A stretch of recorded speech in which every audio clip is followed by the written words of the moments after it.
Action de préférence, les possibilités offertes par l'article L228-11 du Code de commerce. On veut voir que la SAS autorise, on l'a vu déjà, que la SAS autorise une très grande liberté. Eh bien, cette liberté va être renforcée en introduisant dans les statuts des actions de préférence. On peut également introduire des actions de préférence dans les sociétés anonymes, depuis récemment, la loi Pacte. Mais la société anonyme présente encore des lourdeurs insupportables pour la plupart des chefs d'entreprise, à savoir le conseil d'administration, les pouvoirs du directeur général qui sont supérieurs souvent et dans les textes à ceux du président, les AGO, les AGE, les décisions collectives et donc le pouvoir des associés. Rien de tel dans la SAS et rien de tel dans la SAS. Il n'y a ni AGO, ni AGE, ni décision collective des actionnaires, hormis celles qui sont imposées par la loi, elles sont très réduites. Et donc, avec la SAS, le chef d'entreprise conserve tous les pouvoirs, ce qui va d'ailleurs l'inciter, on l'a vu dans l'objet social, à transmettre la majeure partie du capital de son entreprise afin d'assurer la pérennité du caractère familial de son entreprise et, accessoirement bien sûr, de profiter pleinement du dispositif du trade si la société vaut déjà un certain montant. Mais j'invite tout de suite, au moment de la création de la SAS, d'introduire les enfants, surtout s'ils sont mineurs, au capital de la société. Quand c'est petit, c'est mignon. Donc, les possibilités offertes par le Code de commerce, l'article L228-11, les actions de préférence, on verra que les limites aux actions de préférence, il n'y en a pas. Mais pour les décisions, pour l'émission, le rachat et la conversion, ça peut être problématique si je n'ai pas prévu tout le dispositif au moment de la création de la société.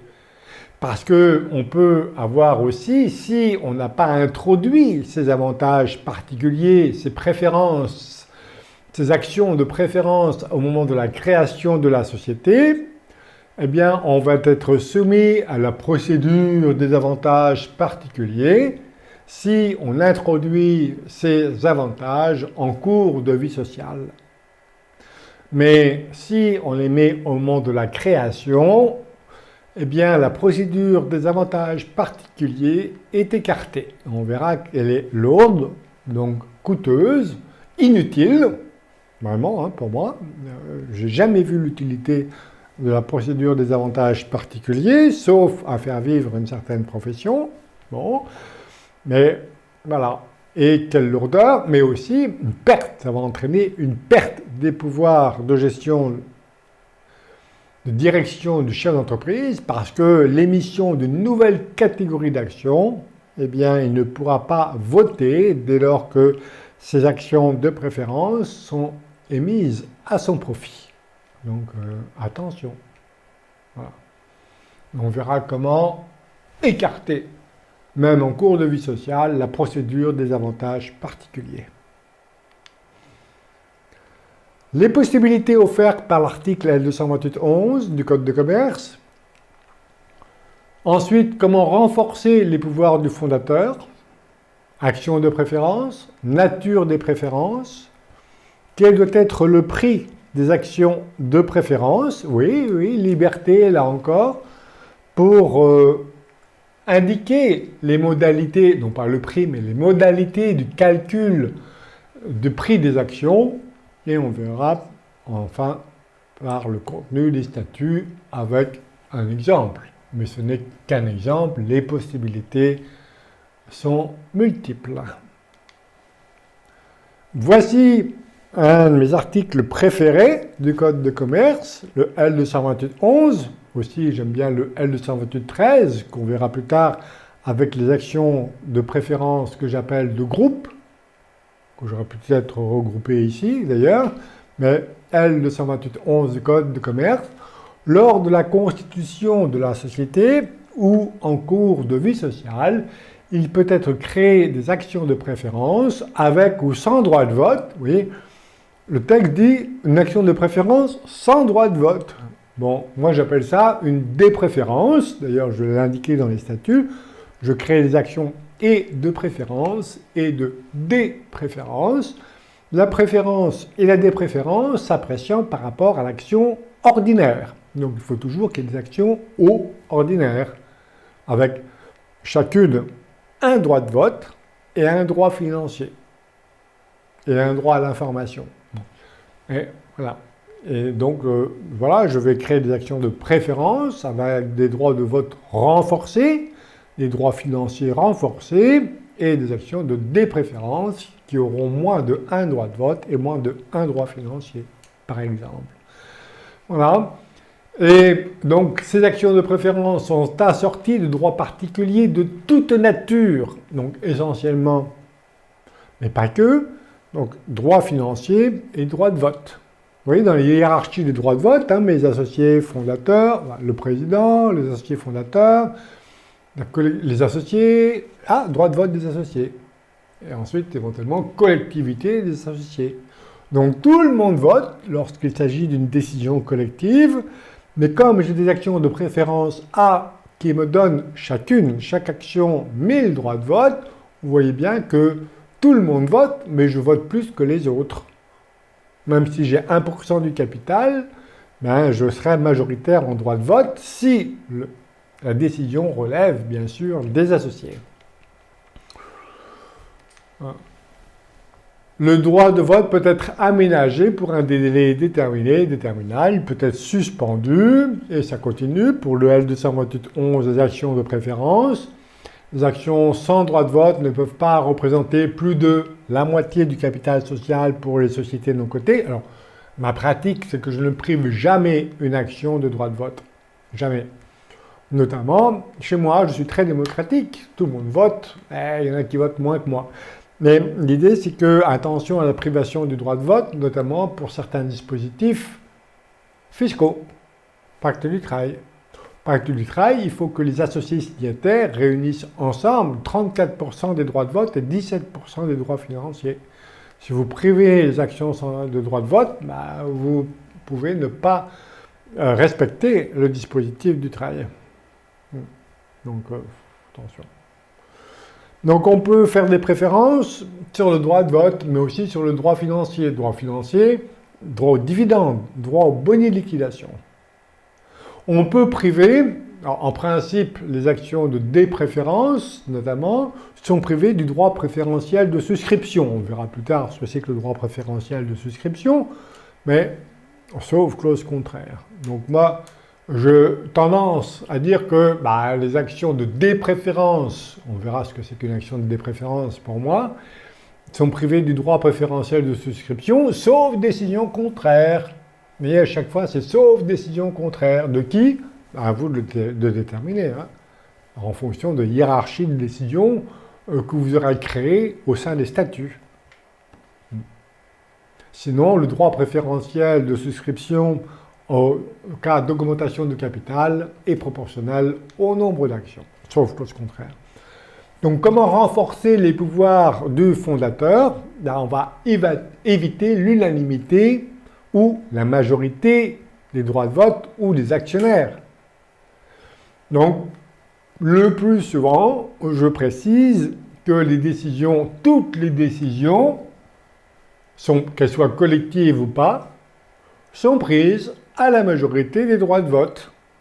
Alors, je peux, dans certaines situations, préciser à la majorité absolue des droits de vote et dans certaines décisions à la majorité relative des droits de vote. Voilà, celui qui détient le plus de droits de vote, même si on n'a pas la majorité pour certaines décisions. Parce que sinon, la majorité des droits de vote, quand elle est requise, peut quand même bloquer certaines décisions, ce que je ne souhaite pas.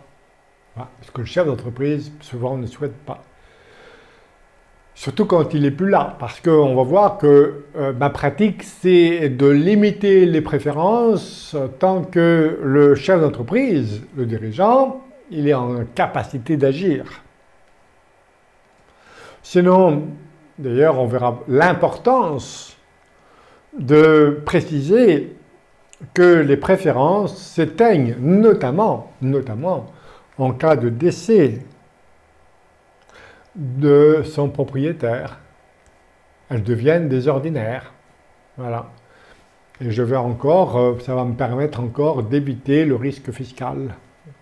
On verra pourquoi. Non, je dis tout de suite, c'est parce que je vais également préciser dans les statuts que toutes les actions ont les mêmes valeurs, quelle que soit sa catégorie. Je me souviens, j'avais un professionnel qui me dit « Ah, monsieur Royal, vous ne pouvez pas dire ça, vous avez des actions de préférence, elles valent plus cher. » J'ai dit « Ben non, la préférence, elle s'éteint à mon décès. Les actions vous sont transmises, elles deviennent des ordinaires. Est-ce que vous êtes prêt à les payer plus cher? Valeur vénale, valeur du marché. Est-ce que vous êtes prêt à payer des actions ordinaires beaucoup plus cher que l'action ordinaire? Voilà. Donc, pour moi, la cause est entendue. Hein. Donc, je vais préciser que les décisions qui ne relèvent pas du président, qui ne relèvent pas du fondateur, qui ne relèvent pas de ceci, dans ma hiérarchie, sont prises à la majorité des droits de vote. Voilà. Et on a vu qu'il n'y a aucune obligation d'introduire des AGO ou des AGE. Sinon, ça va être les 2 tiers. Mais les 2 tiers, ça ne m'intéresse pas. Le chef d'entreprise, il veut le plus souvent avoir tous les pouvoirs. Il est prêt à transmettre que s'il a la certitude de conserver les pouvoirs. Sinon, non. Parce que transmettre, c'est mourir. Et à la majorité, et non pas des actionnaires, mais des droits de vote, tout simplement. Voilà. Et si j'ai des actions de préférence de catégorie A, dont chacune détient 100, 1000, 10 000 droits de vote, on verra, est-ce qu'il y a des limites? Bien, à ce moment-là, vous voyez bien que c'est moi qui vote tout seul. Et les décisions sont prises dès lors qu'elles sont prises à la majorité des droits de vote, sans que la participation soit collective. Donc, voilà. Une décision relève de la majorité en droit de vote des associés. J'ai une action qui me donne 100 000 droits de vote. Il y a 10 000 actions. Donc, vous voyez que je détiens seul la majorité.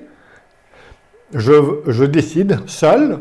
Je n'ai pas besoin de solliciter l'accord ou le vote des autres associés. Sauf si la loi impose que ce soit une décision collective. Mais on va voir que les décisions collectives, elles sont rares. On a vu une précédemment, la nomination du commissaire aux comptes ou du commissaire aux apports. Bon, et alors, l'approbation des comptes, oui, ok. Donc, ouais, bon. Et alors, ça ne fait rien hein, si les comptes ne sont pas approuvés. Et puis, certaines opérations en capital. Ou alors, on a vu aussi précédemment pour introduire certaines clauses en cours de vie sociale. Bon, notamment l'exclusion de la personne morale associée pour le changement de contrôle. Et alors? Bon, sinon... Voilà. Alors, le droit de vote attaché aux actions, de préférence, peut être librement fixé dans les statuts et on verra qu'il n'y a pas de limite, ou elles sont très restreintes. Nature des préférences ou de dépréférences, les droits financiers ou non financiers. Donc les droits financiers, droit de vote notamment, on peut introduire un droit de veto de la part de l'associé fondateur, droit de préemption sur les actions de préférence, droit de représentation, notamment s'il s'agit d'une décision collective, la délégation de pouvoir et de compétences, notamment au président. On verra la distinction entre délégation de pouvoir et de compétences pour certaines décisions que je vais accorder au président fondateur, mais pas aux autres présidents successifs. Les dispenses d'agrément, les droits de retrait, la décision pour l'irrévocabilité notamment, on peut introduire des droits d'information renforcés ou allégés. Pour les droits financiers, le dividende essentiellement et le bonus de liquidation. On peut même introduire une prime de rachat pour certaines catégories d'actions. Vous voyez bien que si je crée des primes de rachat, il faut décider les modalités, mais je n'ai pas, vous allez voir, je n'ai pas envie de figer les choses. Je considère que la vie, elle est faite de surprises, ça évolue, et surtout que les relations humaines évoluent. Et donc, je n'ai pas envie de figer les décisions dans les statuts. Simplement, je donne la possibilité à certaines instances de préciser, et de leur pouvoir, de préciser les modalités d'application des règles inscrites dans les statuts. Par exemple, le droit de la prime de rachat pour certaines catégories d'actions, les modalités seront décidées par l'associé fondateur, par exemple. C'est un exemple. Non. Et si j'introduis une prime de rachat pour mes actions A, de catégorie A, vous voyez bien que je me retire. D'ailleurs, je peux préciser dans les statuts que les actions A sont exonérées éventuellement d'agrément. Ou je peux soustraire de l'agrément un associé déterminé ou une catégorie d'actions. Tout ça, ça dépend de la volonté du client. Et comme la volonté du client, il ne sait pas, voilà, donc il faut l'interroger suffisamment pour avoir une idée de sa philosophie, pour faire le premier projet de statut qui soit le plus conforme à sa philosophie de vie. C'est ça mon truc. C'est pour ça que je pose aussi des questions qui, apparemment, n'ont rien à faire avec les statuts. C'est comprendre la philosophie de vie et aussi pour comprendre les valeurs du client, pour retranscrire, quand il le souhaite, les valeurs, notamment au sein des finalités de la société. Je la crée pourquoi? Voilà. C'est quoi mon projet? Enfin. Et la répartition inégalitaire du dividende. Donc je peux réserver aux actions de préférence le versement d'un dividende renforcé, d'un paiement de dividende par des titres de société. La clause, elle figure systématiquement dans les statuts.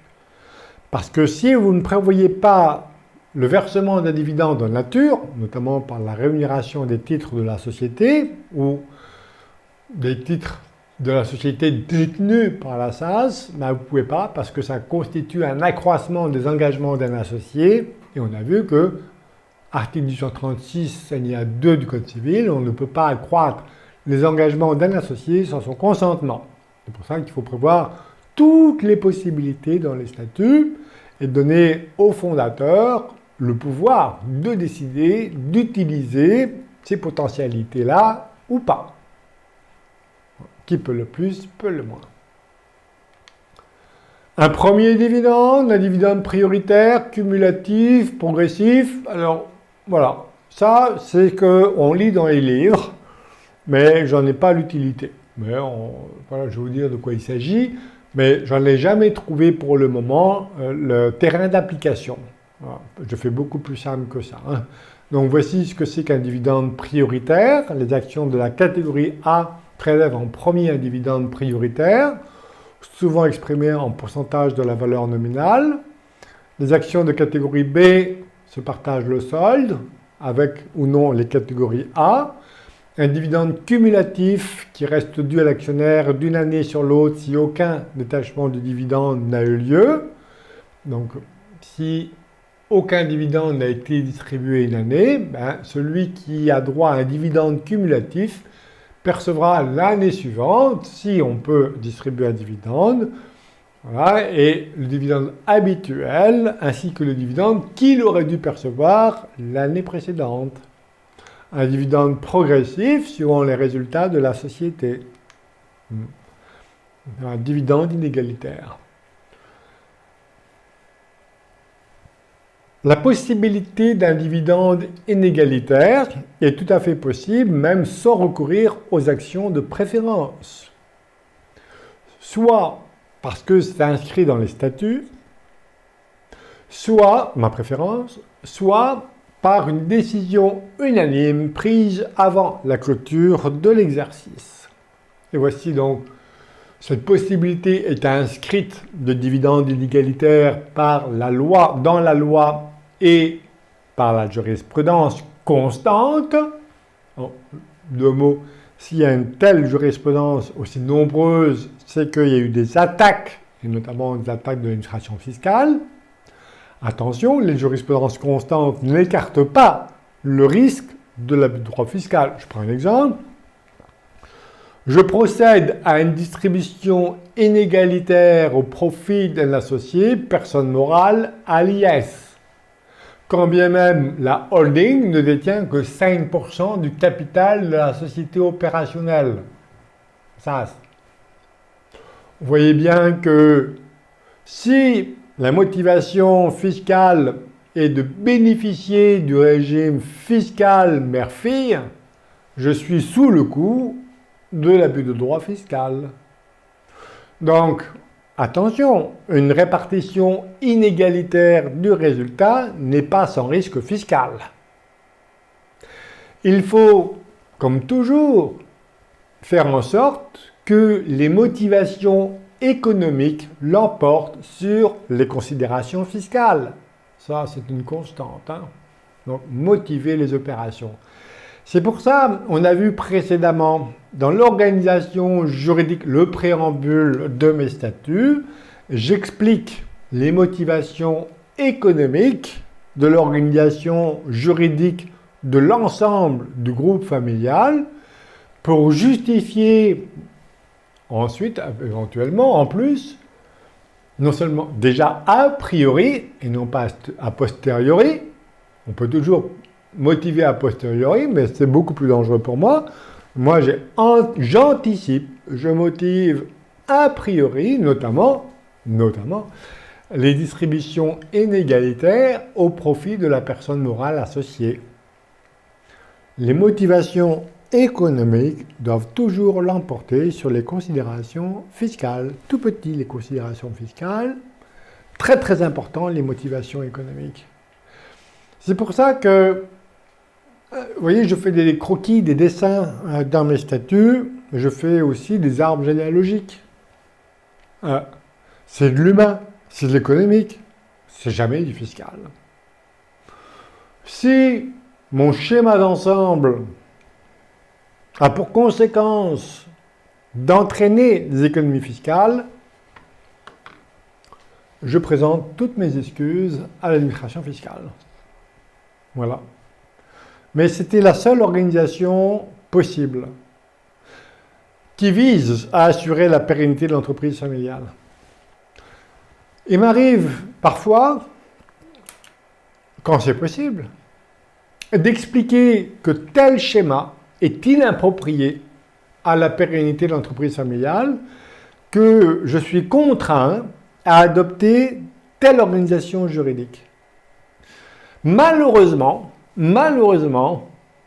l'inconvénient du schéma est qu'il est susceptible de procurer des avantages fiscaux plus importants que l'autre schéma, mais qui ne répond pas aux objectifs patrimoniaux inscrits dans les statuts. Qu'est-ce que vous voulez y faire? J'y peux rien. C'est comme ça. Et c'est sincère. Il ne faut pas essayer de faire des montages. Quand vous faites des montages, j'ai encore vu là, enfin dans la presse, évidemment, bon, quand on s'occupe de la fiscalité, on fait des montages. Hein. Bon, mais les montages, ça se démonte. Il faut être sincère, droit dans ses bottes, et on y va. Même pas peur. Donc, les droits financiers, c'est consacré par la jurisprudence, par la loi et la jurisprudence constante. Donc, SARL, Société Anonyme, SAS, liberté statutaire pour la SAS. Je renforce l'inégalité en dividendes grâce aux actions de préférence par la SAS. Et la jurisprudence constante autorise l'affectation, la liberté d'affectation par l'usufruitier, hein, c'est l'usufruitier qui, sauf clause contraire, affecte le bénéfice. Donc, affectation, c'est quoi le pouvoir de l'usufruitier? C'est l'affectation ou en réserve ou en report à nouveau.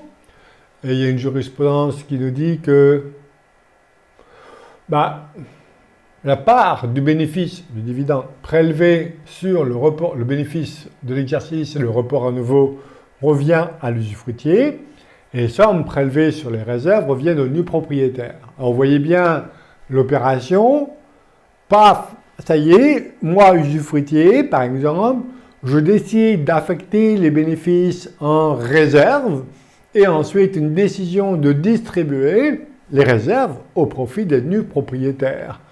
Vous voyez bien que, décrit comme tel, l'objectif est purement fiscal. L'objectif est de transmettre un patrimoine aux nus propriétaires en franchise de droit de mutation à titre gratuit. L'administration fiscale a tenté d'attaquer sur le coût de donation indirecte, mais la Cour de cassation l'a débouté.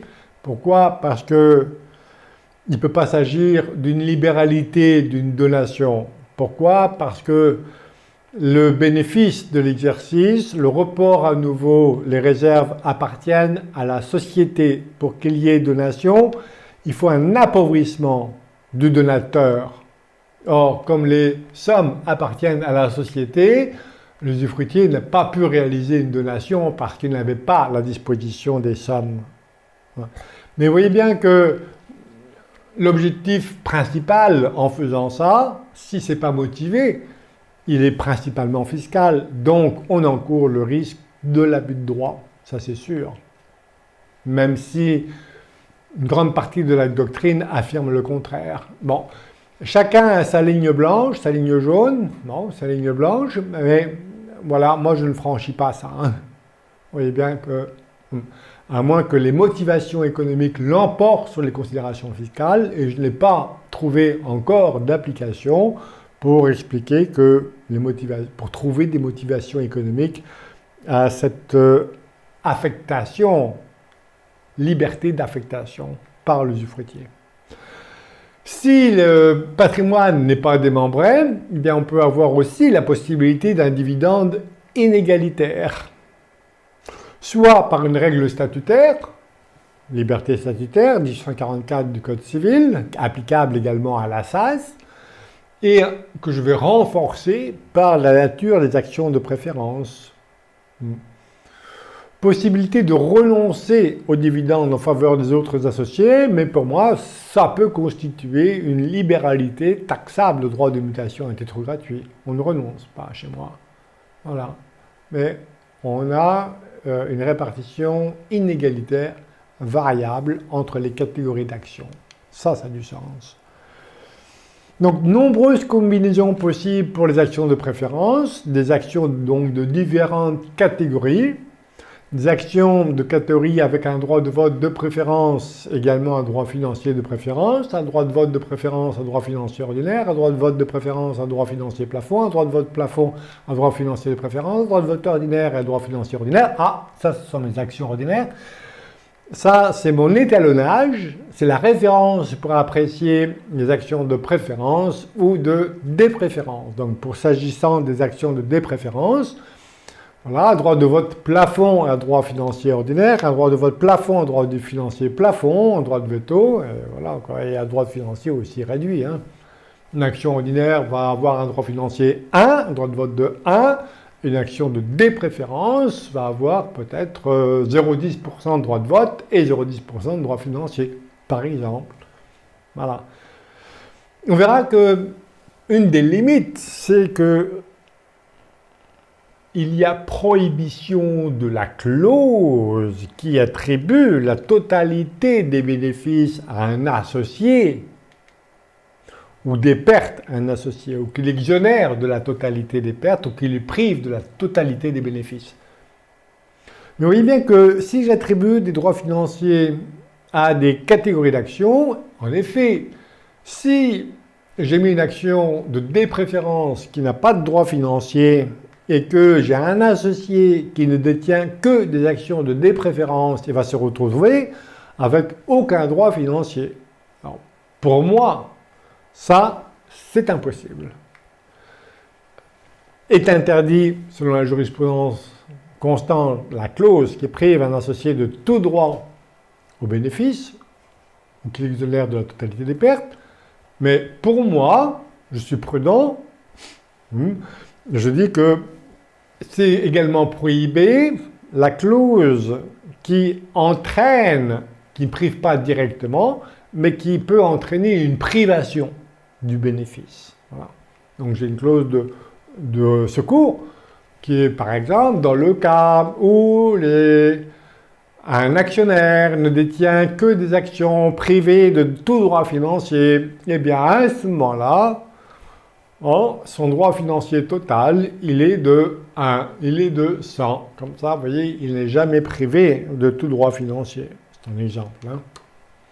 Durée des droits de préférence, elle peut être accordée à titre permanent ou temporaire. Non, on a vu que c'est la préférence accordée non pas à une personne, mais à une catégorie d'actions. Vous voyez bien que si je fais en sorte qu'un associé ne détient que telle catégorie d'actions, forcément les préférences indirectement sont attribuées à la personne associée. Donc, c'est pour ça qu'il y a une question aussi à poser, c'est que la philosophie du chef d'entreprise, est-ce qu'il considère que tous ses enfants, c'est l'égalité, ou est-ce qu'il se réserve la possibilité d'individualiser les préférences, tant en droit de vote qu'en droit financier? Et il y en a qui vous disent, par exemple, non, c'est vraiment l'égalité. Il y en a qui vous disent, oui, égalité en droit financier, mais inégalité en droit de vote. Ou il y en a qui vous disent, inégalité totale. C'est moi qui déciderai le moment venu, puisqu'ils sont tout petits aujourd'hui, mais le moment venu, je déciderai quels seront les droits attribués à chaque catégorie. Parce qu'on pourra, sous réserve de l'avoir prévu dans les statuts, on pourra modifier les préférences financières ou les préférences en pouvoir, en droit de vote, accordées à chaque catégorie d'action. Vous voyez bien que c'est tellement souple que les clients, j'en ai plus. Enfin, après, je leur donne les clés, puis je dis, voilà, piloter. Donc, je donne des outils Excel, ils font leurs simulations, je donne des modèles, parce que je n'ai pas de procès verbal d'assemblée, puisqu'il n'y a plus d'assemblée. Donc, il y a des actes qui constatent simplement des décisions prises, sauf si la décision est collective, toujours pareil. Et donc, après, de temps en temps, il vient de me voir et dit, en fait, tiens, là, c'est tel réglage je dois faire, et puis c'est bon, il roule la galère. Bon, enfin, c'est comme ça.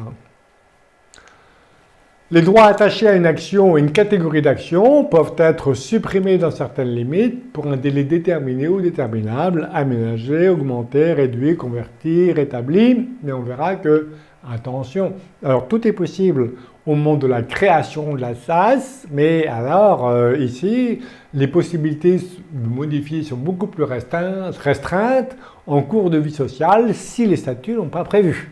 Par exemple, on verra dans la procédure des avantages particuliers pour créer une nouvelle catégorie d'actions, notamment avec des droits particuliers.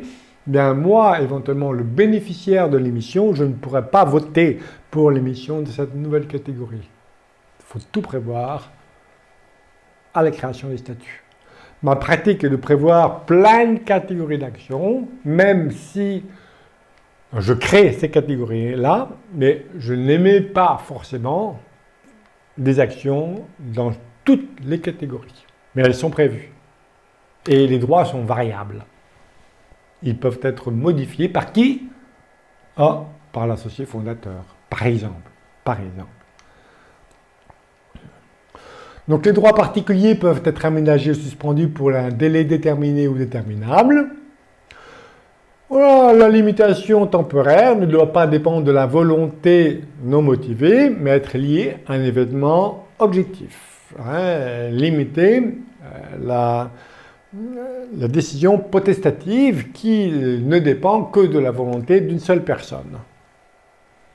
Exemple, on peut limiter notamment ou alors réduire les droits en cas de transmission de l'action.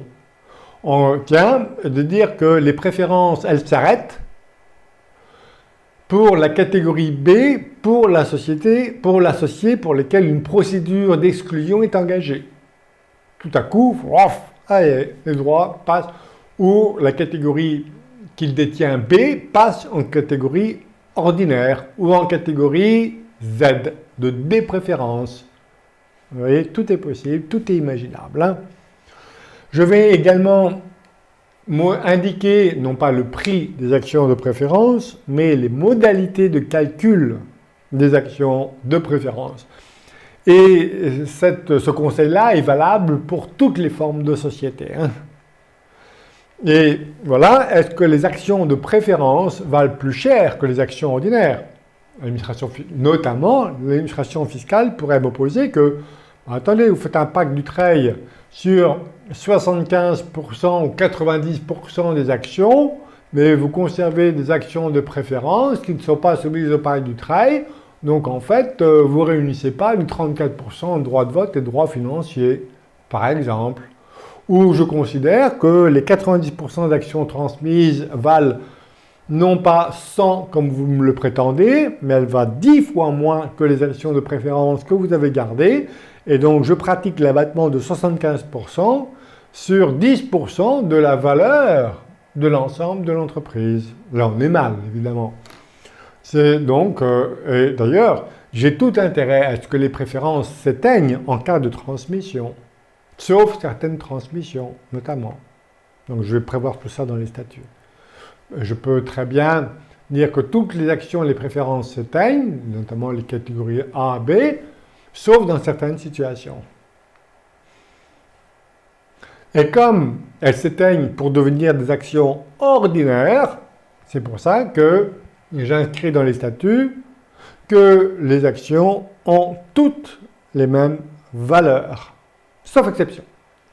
Oui, toujours des exceptions évidemment, notamment en cas d'exclusion. Parce que là encore, on y reviendra, les statuts d'une SAS, spécifiques à la SAS, hein, peuvent déterminer le prix des actions en cas d'exclusion. Vous vous rendez compte du truc?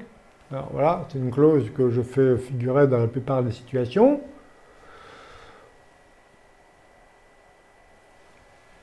Il faut indiquer dans les statuts, non pas le prix, mais les modalités du prix de calcul. Alors je peux par exemple indiquer que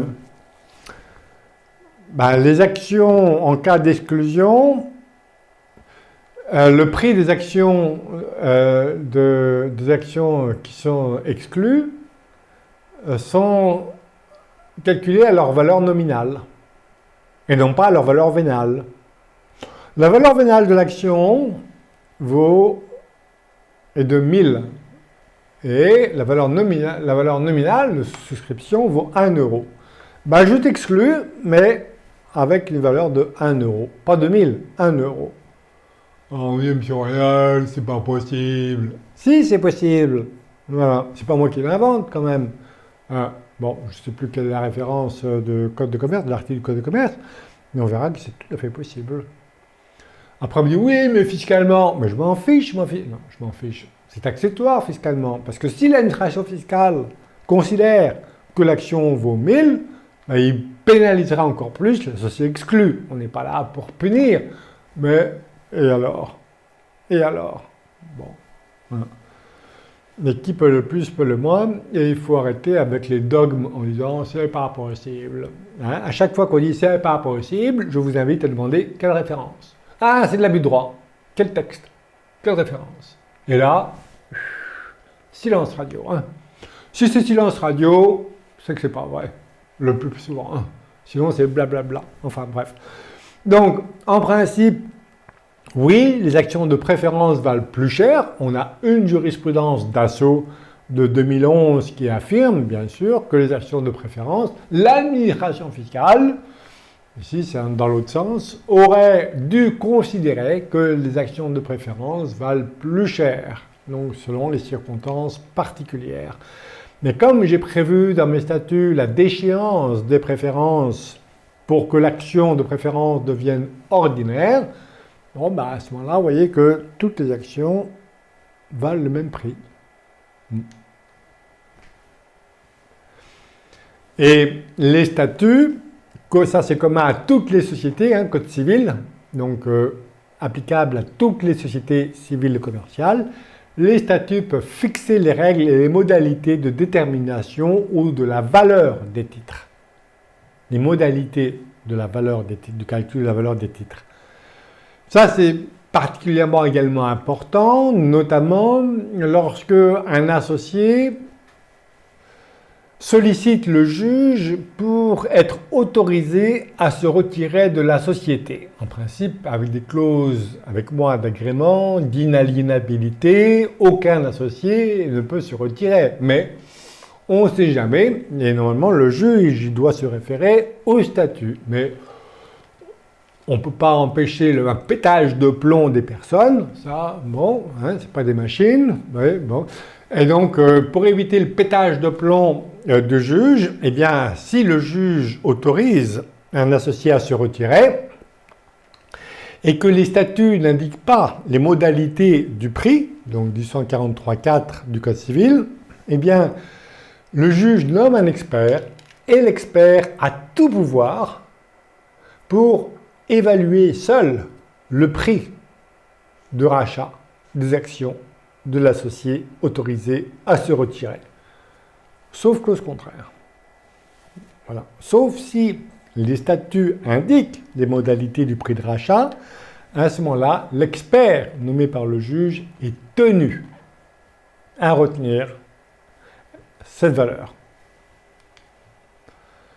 Donc voici, c'est pas Dassault, c'est Lagardère, je me suis trompé tout à l'heure. Donc voilà, la valeur des actions de préférence, l'administration fiscale n'avait pas tenu compte des actions de préférence dans la fixation des actions ordinaires. Eh bien, le Conseil d'État dit que, normalement, c'est une question d'offre et de demande. Voilà, hein, la valeur vénale, c'est une question d'offre et de demande. Donc, si les préférences ne s'éteignaient pas en cas de transmission, évidemment, l'administration fiscale et le juge seraient fondés à dire que les actions de préférence valent plus cher que les actions ordinaires. Mais pas chez moi, puisqu'on a vu que les préférences s'éteignent pour toute transmission, sauf exception. Voici la décision de 2011, Lagardère. Alors, un exemple de contenu des statuts. Le Code de commerce précise que les statuts de la société contiennent les indications suivantes pour chaque catégorie d'actions émises, le nombre d'actions, la nature des droits particuliers attachés à celles-ci, et selon le cas, la part du capital social qu'elle représente ou la valeur nominale des actions qui la composent. La forme des actions également. Donc, je reprends l'article L228.11 dans les statuts. Il peut être créé à tout moment, à titre temporaire ou permanent, des actions ou des droits de vote, des actions ou des droits de préférence, usufruit d'une propriété, j'anticipe.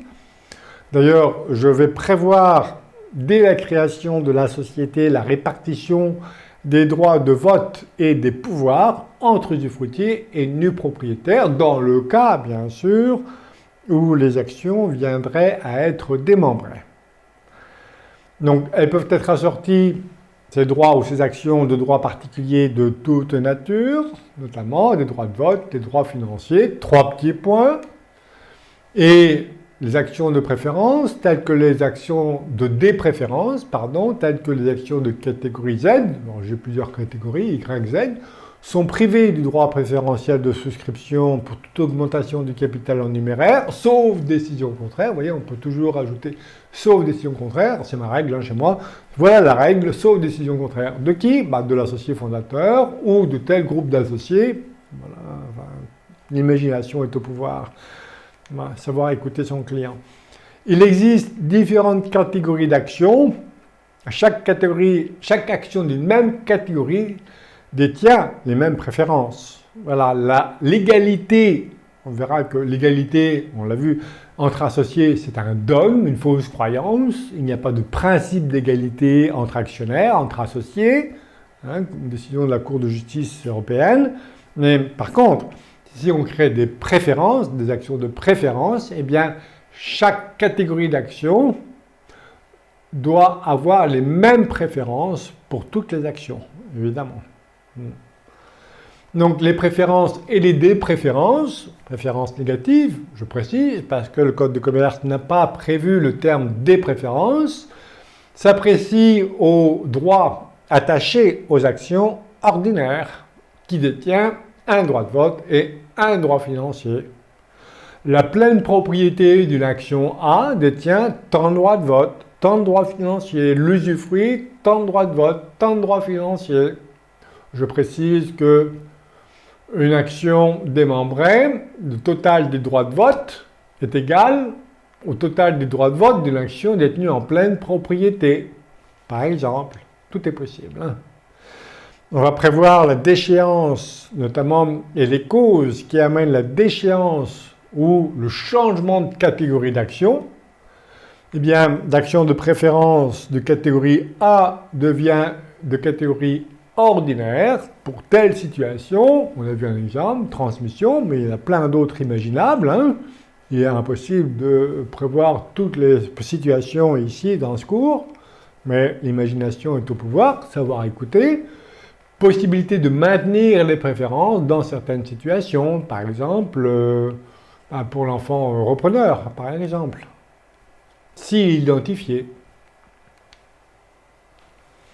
Mais attention, puisqu'on a vu que la déchéance de la préférence justifie le fait qu'on puisse dire, écrire, que les actions ont toutes la même valeur, quelle que soit sa catégorie.